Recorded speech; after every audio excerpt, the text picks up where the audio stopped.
বিসমিল্লাহির রহমানির রহিম। প্রবাসে যারা আছেন তারা দেখতে পারেন কি কষ্ট করে পাকশাক করে। এই যে আমার এক ভাই মরিচ বাজতেছে, নিশ্চয়ই মরিচগুলো বাইজা টাইল্লা সংরক্ষণ করে রেখে দেবে, পরবর্তী খাবে। এটাই বাস্তবতা। ব্যস্ততার সাথে প্রতিদিন সে পাক করতে পারবে না, সেই জন্য মরিচগুলো টাইল্লা রাখতেছে।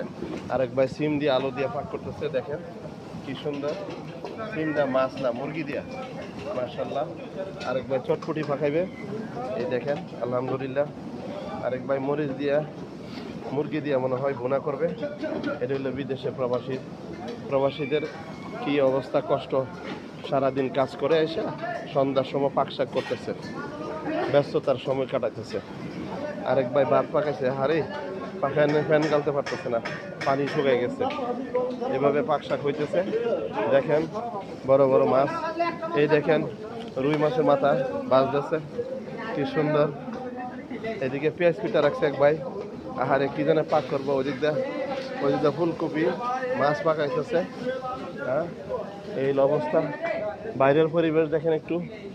ওই যে পাহাড়ে, আহারে কেউ আছে সেলফি নিতেছে পাহাড়ে, দেখেন ওই যে পাহাড়ে আনন্দ ফুর্তি করতেছে, সেলফি ছবি তুলতেছে, বুঝতে পারছেন? এই অবস্থা। এদিক দিয়ে আমি আবার চলে আসছি আবার পাকশাকের। সবাই পাকশাক করতেছে, ব্যস্ত। মনে হয় এদিক দিয়ে মুরগি পাক হবে, ঠিক আছে। এইদিকে মাছ বাজতেছে, মাশাআল্লাহ। এদিক দিয়ে কি হচ্ছে, সবাই পাক নিয়ে ব্যস্ত, আলহামদুলিল্লাহ।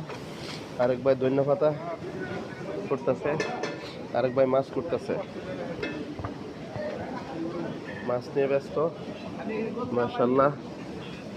কি হইতেছে এখানে হইতেছে গিলা কলজা ফ্রাই হইতেছে, মাশাআল্লাহ। এইভাবে প্রবাসীরা পাক চলতেছে। ভাইজানের ভাত হয়ে গেছে, পাকশাক সুন্দর চলতেছে, মাশাআল্লাহ। এইভাবে হচ্ছে প্রবাসীদের জীবন চলতেছে। সবাই দোয়া করবেন প্রবাসীর জন্য, প্রবাসীর জন্য সুস্থ থাকে এবং ভালোভাবে থাকতে পারে। এই কামনায় আজকের ভিডিও এখানে শেষ করলাম। সবাই ভালো থাকবেন, দোয়া করবেন আমাদের জন্য। আল্লাহ হাফেজ।